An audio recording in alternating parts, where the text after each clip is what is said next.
Hello everyone, I hope you all are fine. आज हम 11th economics के अंदर हमारा नेक्स्ट टॉपिक करेंगे जो कि है एवरेज वेरिएबल कॉस्ट। आज हम स्टडी करेंगे कि एवरेज वेरिएबल कॉस्ट क्या होती है।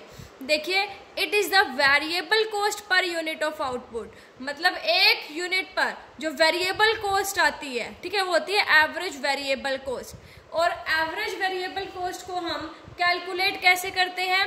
Total variable cost divided by quantity, या फिर जिसे हम आउटपुट भी कहते हैं, उससे हम एवरेज वेरिएबल कॉस्ट को कैलकुलेट करते हैं। देखिए, जब आउटपुट एक यूनिट है, एक यूनिट जब हम बनाते हैं तो टोटल वेरिएबल कॉस्ट 10 आती है, तो एवरेज कितना हो जाएगा? 10 डिवाइडेड बाई 1 दैट इज 10। दूसरी पे देखो, जब 2 बनाते हैं तो 18 divided by 2 that is 9। Third में क्या होगा? 24 डिवाइडेड बाई 3 दैट इज 8। क्योंकि एवरेज वेरिएबल कॉस्ट कैसे निकालते हैं? Total variable cost divided by quantity. 4 की 28 divided by 4 that is 7। 32 divided by 5 that is 6.4। 38 divided by 6 that is 6.3। 46 divided by 7 that is 6.6। 62 divided by 8 that is 7.7। So total variable cost से हम average variable cost को calculate कर सकते हैं, क्योंकि average variable cost किसके equal होती है? Total variable cost divided by quantity. देखो, ये टेबल क्या शो कर रही है कि up to 6 unit of output, जब हम 6 यूनिट बनाते हैं आउटपुट की, तो एवरेज वेरिएबल कॉस्ट देखो यहाँ तक क्या हो रही है? कम हो रही है। 6th यूनिट तक जो एवरेज वेरिएबल कॉस्ट है वो हमारी कम हो रही है, लेकिन 7th यूनिट से ये बढ़ना स्टार्ट कर देती है एवरेज वेरिएबल कॉस्ट। तो ये क्यों होता है? लॉ ऑफ वेरिएबल प्रोपोर्शन की वजह से। हमने पढ़ा था कि जब increasing returns to a factor होता है, ठीक है, जब हम स्टार्टिंग के अंदर फिक्स फैक्टर को वेरिएबल फैक्टर को फिक्स फैक्टर के साथ कंबाइन करते हैं, तो उस टाइम पर जो प्रोडक्टिविटी है वो इंक्रीज होती है, आउटपुट बढ़ता है, और आउटपुट बढ़ते हैं तो कॉस्ट हमारी क्या होती जाती है? कम होती जाती है, ठीक है। तो जो एवरेज वेरिएबल कॉस्ट कम आ रही है तो किस वजह से होगी? Increasing returns to a factor की वजह से। और जब ये बढ़ना स्टार्ट कर देती है तो diminishing returns to a factor की वजह से ऐसा होता है। सो ये था हमारा एवरेज वेरिएबल कॉस्ट। अब देखिए, हमने इसका कर्व बनाया है। एक्स एक्सिस पर हमने लिए आउटपुट, वाई एक्सिस पर हमने ली एवरेज वेरिएबल कॉस्ट। तो अब एवरेज वेरिएबल कॉस्ट यहाँ पे निकाली थी, देखो 1 पे 10, 2 पे 9, तो हमने ऐसे लिया, देखो 1 पे 10, 2 पे 9, 3 पे 8, 4 पे 7, है ना, 5 पे देखो 6.4, फिर 6.3, फिर 6.6 और 8 पे 6.7। सो देखो ये हमारा क्या बन गया? Average variable cost curve. अब देखो ये फिगर क्या शो कर रहा है कि जो एवरेज वेरिएबल कर्व है, एवरेज वेरिएबल कॉस्ट कर्व, देखो ये यू शेप है। क्या है? देखो पहले तो ये कम हो रहा है, फिर ये कांस्टेंट, और फिर ये बढ़ रहा है। देखो पहले क्या हो रहा है? डिक्रीज हो रहा है, देन क्या हो रहा है? बढ़ रहा है, ठीक है। देखो अप टू 6th यूनिट तक ये क्या हो रहा है? कम हो रहा है। किस वजह से? Increasing returns to a factor की वजह से। जैसे ही 7th यूनिट होती है वैसे ये क्या हो जाता है? बढ़ना स्टार्ट कर देता है, कॉस्ट जो है वो बढ़ने लग जाती है। किस वजह से? Diminishing returns to a factor की वजह से, ठीक है। सो यही बता दें कि एवरेज वेरिएबल कॉस्ट कर्व जो है वो यू शेप होता है। फिर है जो एवरेज कॉस्ट होता है। देखो हमने एवरेज फिक्स्ड कॉस्ट स्टडी किया और हमने एवरेज वेरिएबल कॉस्ट स्टडी किया। सो एवरेज कॉस्ट है जो दोनों का सम होता है। किस किस का? एवरेज फिक्स्ड कॉस्ट का और एवरेज वेरिएबल कॉस्ट का।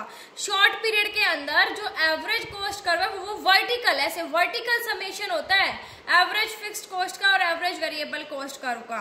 अब वर्टिकल समेशन क्या है कि जब हम एएफसी और एवीसी को क्या करेंगे? उनकी जो वैल्यू को ऐड कर देंगे ना, तो मतलब एवरेज कॉस्ट के इक्वल होता है वो हमेशा। मतलब हम इसको वर्टिकल एक्सिस पर मेजर करते हैं। देखो आपको समझ में आएगा इस डायग्राम के थ्रू। देखो ये हमारे एक्स एक्सिस पर आउटपुट है, वाई एक्सिस पर हमारे average cost, average variable cost और एवरेज फिक्स्ड कॉस्ट। देखो ये रेक्टेंगुलर हाइपरबोला, रेक्टेंगुलर हाइपरबोला किसकी शेप होती है? एवरेज फिक्स्ड कॉस्ट की। ये हमारा एवरेज वेरिएबल कॉस्ट और ये हमारा एवरेज कॉस्ट, ठीक है। ये कहते हैं कि जो एवरेज कॉस्ट है ना, ये एवरेज फिक्स्ड कॉस्ट और एवरेज वेरिएबल कॉस्ट का वर्टिकल सम है। मतलब जब हम ऐसे एवरेज फिक्स्ड कॉस्ट को और एवरेज वेरिएबल कॉस्ट को मिलाते हैं तो वो एवरेज कॉस्ट के इक्वल आता है। देखो average fixed cost rectangular hyperbola है। देखो कैसे है रेक्टेंगुलर हाइपरबोला है, ये देखो ये एवरेज वेरिएबल कॉस्ट है और ये एवरेज फिक्स्ड कॉस्ट है। अब देखो जो LT है, ये LT ये किसके इक्वल है, KS। ये जो LT है, ठीक है, ये किसके इक्वल होगा, KS। क्योंकि देखो एवरेज कॉस्ट और एवरेज वेरिएबल कॉस्ट के बीच का डिफरेंस क्या हो गया, एवरेज फिक्स्ड कॉस्ट। ऐसे ही L1 T1 जो है ये किसके इक्वल हो गया, T1 S1 के। L2 T2 किसके इक्वल हो गया, K1 S2 के। सो देखिए एवरेज कॉस्ट जो है वो कैसे दोनों का वर्टिकल समेशन है। वर्टिकल समेशन कैसे है, देखिए जब आउटपुट OL है, देखो जब आउटपुट ये OL है, OL, तो एवरेज वेरिएबल कॉस्ट कितनी है, देखो ये एवरेज वेरिएबल कॉस्ट का कर्व है। सो एवरेज वेरिएबल कॉस्ट यहाँ पर है, तो एवरेज वेरिएबल कॉस्ट कितनी हो गई, LT हो गई। अब एवरेज फिक्स्ड कॉस्ट तो ये है, ये देखो ये ना एवरेज फिक्स्ड कॉस्ट का कर्व, तो एवरेज फिक्स्ड कॉस्ट जो है वो कितनी है, देखो यहां से लेकर ये कहाँ तक है, यहाँ तक L के। एवरेज वेरिएबल कॉस्ट कितनी हो गई, LT। एवरेज फिक्स्ड कॉस्ट कितनी हो गई, LK। जब हम LT और LK को मिला देंगे तो क्या बन जाएगा, LS। दोनों को ऐड कर देंगे तो ये LS के इक्वल आ जाएगा, ठीक है। सो हो गया ना एवरेज कॉस्ट किसके इक्वल हो गया, एवरेज फिक्स्ड कॉस्ट और एवरेज वेरिएबल कॉस्ट के। ऐसे ही जब आउटपुट OL1 है तो एवरेज वेरिएबल कॉस्ट हमारी कितनी है, L1 T1। यहाँ पर हमारी एवरेज फिक्स्ड कॉस्ट भी इतनी है, दोनों को इंटरसेक्ट कर रहे हैं, देखो ठीक है। L1 T1 तो एवरेज कॉस्ट दोनों को जोड़ देंगे, L1 T1 को 2 बार जोड़ेंगे तो किसके इक्वल आ जाएगा, ये L1 S1 के इक्वल आ जाएगा, क्योंकि एवरेज कॉस्ट कर्व है।